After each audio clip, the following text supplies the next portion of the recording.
Salut à tous, bienvenue à Ploc-l'Hermitage. On est avec Julie Bresset, championne olympique à Londres, on se souvient, championne du monde aussi. On est en Bretagne, on est dans ton jardin. Il y a déjà eu les championnats de France ici il y a 5 ans. On est sur une piste d'ailleurs qui porte ton nom et qui est vraiment extra pour ces championnats de France. Et bah ouais, c'est une fierté à moi d'accueillir une deuxième fois le championnat de France chez moi. Donc déjà bienvenue, et puis c'est vrai qu'on a vraiment une belle piste maintenant depuis des années.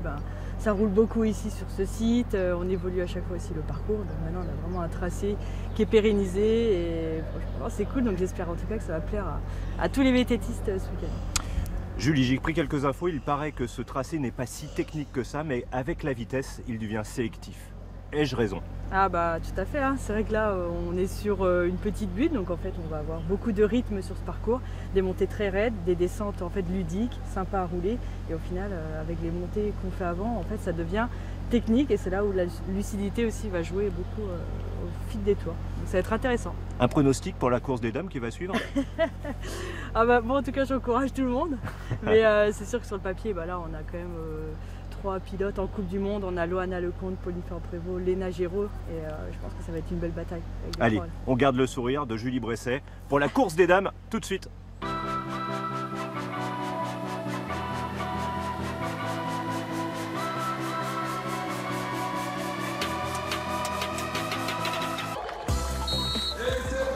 58 filles au départ de ce cross-country. Le parcours fait 5,5 km exactement, 167 mètres de dénivelé positif, 5 tours et demi à parcourir. On zappe simplement le premier tour du lac pour avoir une course d'1h30 environ, ce qui est le format idéal du cross-country, Julie. C'est ça, sur un cross-country olympique, on est sur un temps d'effort de 1h20, 1h30 maximum. Et bien sûr, tout de suite aux avant-postes, Pauline Ferrand-Prévot avec Loana Lecomte. Elles s'échappent toutes les deux en tête. On connaît la stratégie de Loana Lecomte, c'est d'attaquer directement. Oui, là c'est sûr qu'en plus avec Loana Lecomte, Pauline Ferrand-Prévot, on a vraiment deux grandes athlètes là sur de la Coupe du Monde, et forcément elles avaient envie d'entrée de jeu, d'être devant, de prendre les commandes, et puis là on voit que c'est Loana qui mène d'entrée de jeu la course. On a vu deux options de parcours dans les descentes, c'est souvent le cas en cross-country. Loana Lecomte là qui marque l'effort, qui développe le petit braquet là en sous-bois, la terre est meuble, beaucoup d'adhérence. Pauline Ferrand-Prévot juste derrière, triple championne du monde élite en 2015, 2019 et 2020, championne d'Europe aussi en 2020, sextuple championne de France.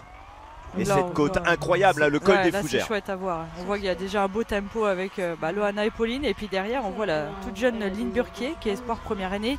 Et qui est troisième. On voit, elle s'accroche vraiment pour voir en visu. Voilà, c'est les deux têtes d'affiche là, et c'est beau à voir. Ah, le col des Fougères, une idée de Julie Bresset suite aux Jeux Olympiques de Londres. Vous êtes dit là, ça serait bien d'avoir ça chez moi. Là, je rêvais d'une bosse en lacet, et c'est vrai que là c'est un lieu où il y avait plein de fougères, d'où le nom col des Fougères, et maintenant ça fait vraiment la bosse mythique du parcours de Ploc. Oui, c'est la montée de l'Alpe d'Huez en version un peu plus tout-terrain quand même. C'est ça, et là il y a beaucoup de monde pour venir encourager les filles, et là je peux vous dire vraiment ça les booste. Allez, Loana Lecomte en mode tronçonneuse, on en écoute beaucoup, on se croirait un petit peu sur le bol d'or moto. Et Pauline Ferrand-Prévôt qui reste dans la roue de Loana Lecomte. C'est tout ce qui compte pour elle. C'est vrai que là c'est vraiment important de ne pas lâcher la roue devant, et puis bon, c'est vrai que Pauline aussi elle a l'habitude de courir, elle voit aussi tactiquement aussi comment elle est Loana. C'est aussi intéressant de voir comment ses concurrentes se situent aussi dans la course, et aussi Loana je pense aime bien être devant techniquement, donc là c'est vraiment intéressant de voir les deux pilotes faire ce duel, et franchement là c'est beau. Et c'est une des premières courses de l'année pour Pauline Ferrand-Prévôt, qui ne réalise pas tous les rendez-vous. Elle est là pour les événements marquants, et notamment les championnats du monde, on l'a dit, fin août, au Jet. Voilà, Pauline a aussi ses objectifs, elle aime aussi prendre le temps pour se préparer, et c'est pour ça qu'elle a fait l'impasse sur la dernière Coupe du Monde à Léogang, que Loana d'ailleurs a remporté. Round d'observation à l'issue du premier tour. Voilà, on voit que Loana laisse un petit peu Pauline passer aussi, et c'est vrai que on a ces longues parties de prairie là aussi pour se récupérer, et aussi tactiquement c'est intéressant là de jouer un peu au chat et à la souris. Et tout de suite elle crée l'écart, puisque derrière Line Burquier est déjà à plus de 30 secondes. La championne du monde junior 2021 qui joue ici même avec une 3e place hypothétique, un titre de championne de France espoir. Voilà, il y a Line aussi, elle joue aussi dans sa catégorie, donc c'est vrai que là on voit qu'elle s'est accrochée au maximum au duo de tête, mais pour elle c'est encore un niveau au-dessus, mais en tout cas elle nous fait une très très belle course. Un passage ici en bas du col des Fougères pour repasser dans le sous-bois derrière. Et elle boite énormément. Donc là on peut voir, ça écrase un petit peu, mais les ascensions sont quand même très très raides. Et donc là c'est important de bien tourner les jambes. C'est un peu tout à toi, à moi, bien sûr. On prend des relais, un peu comme en cyclisme sur route. Sauf que l'effort est beaucoup plus violent, même au niveau aérobie sur le VTT, puisqu'on part directement à fond de cale. Je sais pas ce qu'elle a, tu vois. Et donc là on voit Loana qui se détache parce qu'en fait Pauline a fait une erreur dans une descente juste avant. On voit là le parcours au fil des courses en fait c'est dégradé, est devenu très poussiéreux et très piégeux et malheureusement Pauline a chuté dans la descente juste avant le col des Fougères. Voilà, après presque au troisième tour exactement, elle a perdu plus de 30 secondes et à l'issue justement du troisième, ça va faire un écart de plus de 49 secondes. Bah là c'est sûr que pour Loana là c'est intéressant justement d'accélérer et de prendre vraiment la course en main et à son rythme et vraiment d'aller au bout d'une belle course si elle veut aller remporter le titre de championne de France. Loana Lecomte qui est née du côté d'Annecy. Donc là on voit que Pauline faut aussi qu'elle se remette de la chute. Elle a fait un très beau soleil, enfin beau, je sais pas si je devrais dire ça mais voilà pour elle on voit qu'elle est toute pleine de poussière et ouais, elle a mis un petit peu de temps quand même à se remettre de cette chute. Mais en tout cas elle va rien lâcher. Et Pauline Ferrand-Prévot avec toute son expérience qui essaye de conserver justement cette deuxième place puisque Line Burquet est juste derrière, la zone de ravitaillement obligatoire. Ouais, c'est très important, là on a une zone qui est double, donc les coureurs peuvent 2 fois par tour en fait se ravitailler, prendre aussi des gels. En gel on prend vraiment du sucre liquide rapide en cross-country et c'est à ce moment-là sur les zones techniques qu'on peut se ravitailler correctement. La zone technique où l'on peut aussi réparer, un seul endroit sur le circuit où on peut s'arrêter réparer, ne serait-ce qu'une pédale ou un dérailleur. On la voit ici très technique, bien positionnée, Loana Lecomte sur son VTT. Ouais, très à l'aise dans les descentes et puis là, là elle sait qu'elle peut maîtriser aussi sa course, j'ai vraiment bien géré et c'est ce qu'elle fait. Et puis voilà, là on la voit relancer, elle est vraiment en forme Loana. Elle aime ça le pilotage sur les portions rapides et la voilà maintenant sur cette ligne d'arrivée pour un deuxième titre consécutif élite. Elle avait remporté aussi le titre espoir l'année dernière. Superbe victoire de Loana Lecomte sur ces championnats de France. Et derrière, on a Pauline Ferrand-Prévot qui arrive avec 1 minute 22 secondes de retard sur Loana. Loana, un nouveau titre de championne de France, c'était à Levins l'année dernière. Là, cette année, c'est sur un terrain différent. Comment tu as vécu cette course? C'est un beau parcours ici en Bretagne et ça fait toujours plaisir de finir championne de France. Après, j'aurais bien voulu voir ce que ça aurait donné à la course en la chute de Pauline, mais c'est sûr que ce parcours il n'y a pas assez de montée à mon goût, donc il fait bien mal. Ça me permet de travailler aussi mes points faibles, donc c'est top et je suis très contente de ramener ce maillot une année de plus, enfin de porter le maillot une année de plus. Bon Pauline, tu es repassée au maquillage, on préfère te voir comme ça. Et là c'est une chute, comment ça s'est passé? C'est vrai que je voulais essayer de me tester sur le début de course et d'essayer de suivre un maximum Loana. Ça fait quelques semaines que j'avais pas couru, donc voilà, je voulais vraiment me tester et voir où j'en étais. Et je me sentais bien, je me suis dit que je pouvais la tenir un moment et voilà, au bout d'un moment je suis passée devant dans une descente et ça a pas mal creusé avec les passages, ça a fait des ornières avec plein de poussière dedans. Je suis arrivée un petit peu trop vite donc j'ai fait un soleil et c'est vrai que j'ai entendu que ça a craqué derrière donc j'ai eu peur au début et voilà, j'ai mis une trentaine de secondes pour me relever, pour reprendre mes esprits et après j'ai réussi à repartir et à finir du mieux que je pouvais tout en forçant au maximum donc voilà, je suis plutôt contente avec cette deuxième place. Et voilà Line Burquet qui est à la 3e place et qui remporte le titre espoir.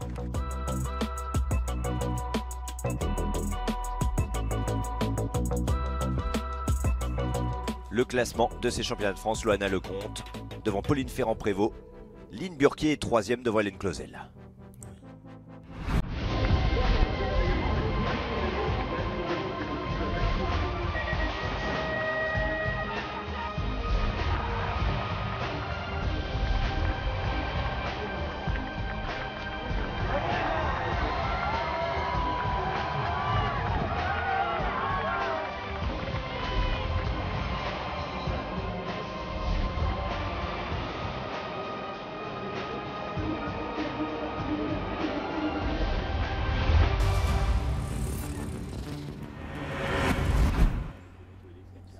pareil, tu vois, finalement. Après la course des dames, on est bien accompagné, Julie, avec Loana Lecomte et Jordan Sarrou.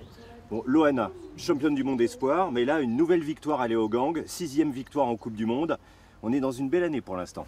Ouais, pour l'instant, c'est vrai que ça marche plutôt bien et je m'y prépare gentiment pour la fin de saison où il y a les gros objectifs qui arrivent fin août avec les championnats du monde au G. Jordan, le Covid est entré dans la partie, du coup 26e à Léogang. Comment ça se passe en ce moment au niveau de la forme? C'est pas facile hein, avec le Covid. Ouais, un début de saison en dents de scie, c'est vrai que pas évident de gérer tout ça. Le Covid est passé par là, mais par contre je sais que ouais, les objectifs c'est deuxième partie de saison, donc notamment ce week-end les championnats de France et puis le gros objectif de la saison, les championnats du monde au G. Donc là ça va, après on verra ce week-end, mais cette deuxième partie de saison s'annonce meilleure que la première. Vous savez tous les deux, il y a les championnats du monde, mais aussi sur France Télévisions, nous allons diffuser en direct les championnats d'Europe du côté de Munich. Pour vous, c'est quoi ces championnats d'Europe? C'est assez particulier ou pas? Ouais, c'est particulier parce que c'est proche des championnats du monde, donc ouais, c'est dense aussi au niveau de l'été avec 4 Coupes du Monde qui s'enchaînent, donc certains vont faire l'impasse, certains vont y participer, donc ouais, c'est un peu la loterie on va dire. Oui, Loana, c'est championnat d'Europe, c'est là où il ne faut pas se blesser, surtout vis-à-vis des championnats du monde, et aussi un peu marquer le terrain vis-à-vis des adversaires. Ouais, c'est ça, ça reste quand même un championnat d'Europe, donc faut pas le prendre à la légère. Puis c'est vrai qu'il va falloir aussi faire des choix par rapport aux courses de préparation, enfin aux courses d'avant, qui sont pas forcément des courses de préparation, c'est des Coupes du Monde. Mais c'est aussi bien que ces championnats d'Europe sont particuliers parce qu'il y aura plusieurs sports, on va se retrouver avec différentes disciplines, d'autres fédérations. Donc ça permet aussi beaucoup plus de visibilité pour notre sport, donc c'est bien aussi d'être présent là-bas. Julie, l'aiguille tourne, même si c'est une montre digitale, dans 2 ans, ce sont les Jeux Olympiques de Paris. On ne va pas leur coller la pression, mais est-ce qu'il y a une question à poser? C'est clair que oui, même nous déjà, je pense qu'on a hâte à ces JO Paris 2024 et puis pour le VTT, c'est sûr que... Bon, en tout cas, je serais super contente de venir les encourager et puis je sais pas si c'est déjà dans un coin de votre tête, mais les JO, comment vous appréhendez ça là? Ouais, c'est sûr que... les JO à la maison, c'est une fois dans notre vie, donc ouais, c'est l'événement à cocher et c'est clair que c'est déjà dans la tête, c'est clair. On ne leur met surtout pas de pression maintenant. Non. On va regarder la course des hommes, tout de suite.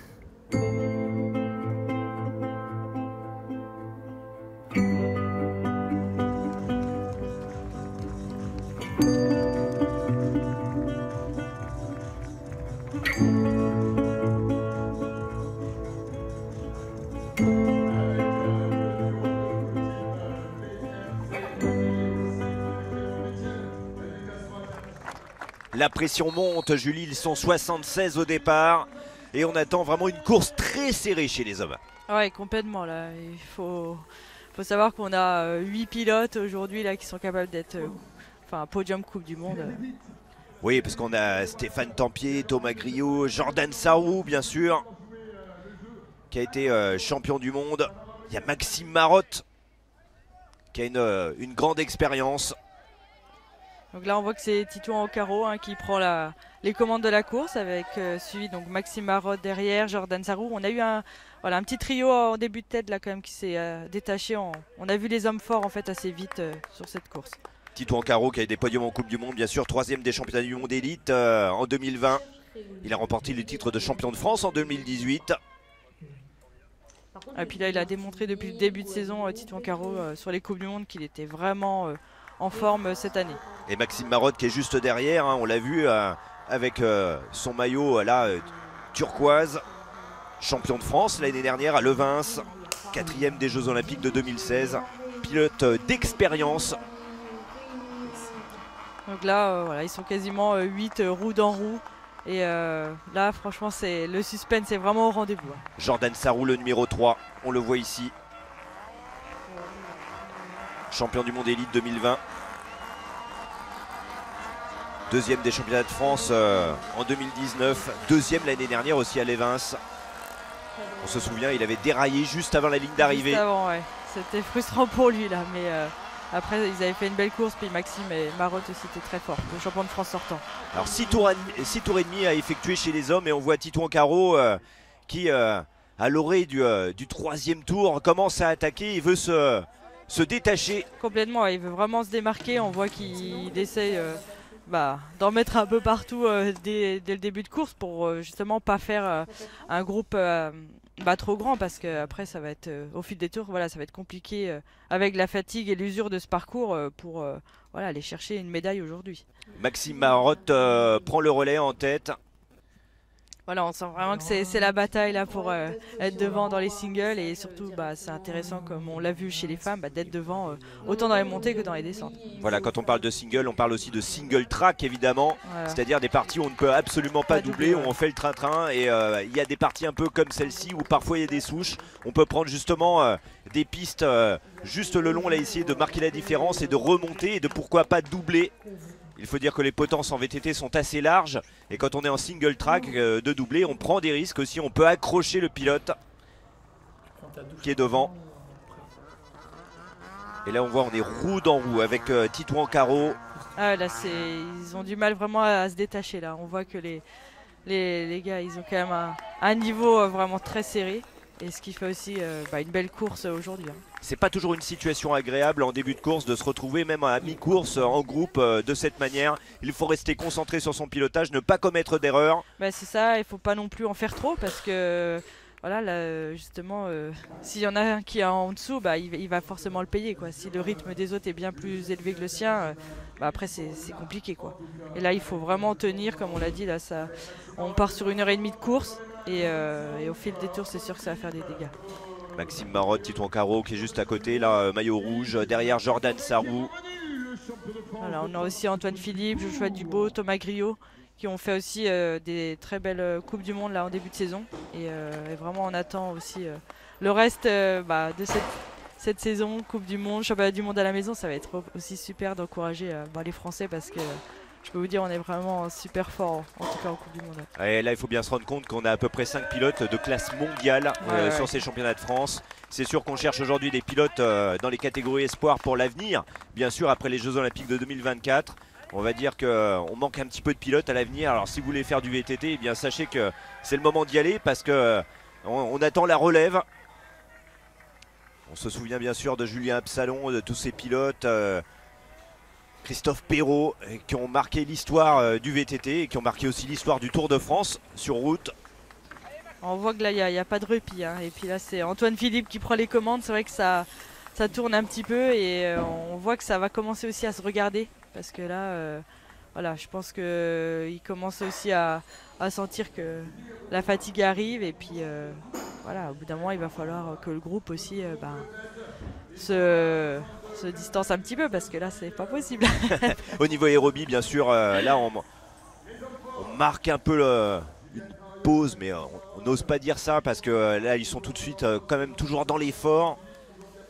Voilà, ils ont besoin de récupérer, et c'est vraiment aussi important à cet endroit-là de la course de pouvoir souffler un petit peu, et puis de faire l'effort au bon moment pour être devant, quoi. À Levins, on avait une température avoisinant les 30 degrés. Ici en Bretagne, bon, c'est pas parce que c'est la Bretagne, il fait très beau aujourd'hui, mais on a une température de l'ordre de 20 degrés à peu près à l'ombre, ce qui est une température idéale justement pour réaliser ces championnats de France. Pas de pluie et du beau temps, c'est normal, on est en Bretagne. Et puis plein de supporters. Et surtout on aime le VTT ici, c'est la région du vélo. Dans le Pierrier ici, avec ces vélos totalement suspendus. Voilà, donc là c'est vrai que ça passe tout seul, là c'est sans difficulté. Après il faut quand même se méfier, hein. Ce serait bête de faire une erreur et d'avoir une crevaison à cet endroit-là. Voilà, Jordan Sarrou, il est là pour prouver qu'il est à nouveau en forme, hein, après ses problèmes de Covid. Et cette 26e place de Léo Gang, pas vraiment digérée, avec des résultats en dents de scie en Coupe du Monde. Cette Coupe du Monde, bien sûr, qui est, je dis bien sûr, qui est menée par Nino Schurter, hein, le Suisse. Oui, Jordan, voilà, une période de doute un petit peu pour lui là. Voilà, les dernières Coupes du Monde, il n'était pas forcément au top, il a eu le Covid, et forcément de le voir là devant, là, ça fait plaisir. Et on n'a plus que 3 pilotes maintenant, avec Titouan Caro qui est aux avant-postes devant Jordan Sarrou et le numéro 6, Thomas Griot. Ouais, on a un beau trio, Thomas Griot, voilà, qui est bien revenu, on le voyait dans le top 8, et là il a su faire l'effort au bon moment, et ça va être ça va être chouette aussi de le voir là, et il va rien lâcher là. Jordan Sarrou qui veut absolument accrocher ce titre de champion de France. Il n'a pas digéré cette casse mécanique de l'année dernière. Une des zones les plus techniques sur ce parcours, où il faut bien doser les freins, piloter un peu avec le frein arrière, en dérapage, bien relancer surtout, et trouver le bon braquet pour toujours rester au contact. Ouais, et puis là, la moindre erreur, elle est fatale, là, vu l'allure où ils vont. Là, il ne faut pas lâcher les roues. Et on est avec les transmissions électriques, hein, pour ceux qui connaissent un peu le vélo, avec des changements de rapport très rapides. Oui, maintenant, voilà, on est sur des VTT tout suspendus, tige de selle télescopique aussi. Et vu maintenant aussi les poids des VTT, bon, c'est hyper intéressant de rouler toute l'année avec le même vélo. Et ouais, puis on se régale, quoi.